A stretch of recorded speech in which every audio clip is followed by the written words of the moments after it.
Programang ito ay rated SPG. Striktong patnubay at gabay ng magulang ang kailangan. Maaaring may masiselang tema, lengguwahe, karahasan, sexual, horror o droga na hindi angkop sa mga bata.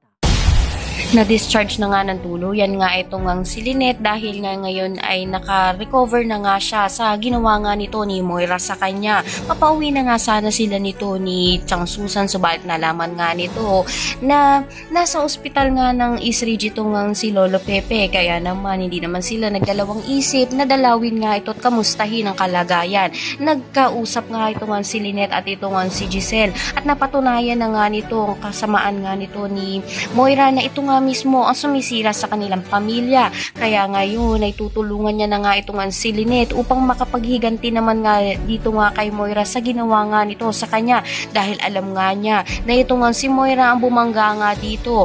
Kaya naman hahanap na nga sila ng paraan upang makapaghiganti nga dito at madiinan ng tuluyan itong si Moira at mapakulong na nga muli nga nila. Gagawa na nga itong si Giselle at gagamitin niya na nga ang kanyang mga resources upang mapatunayan na si Moira nga ang bumangga dito nga kay Lynette.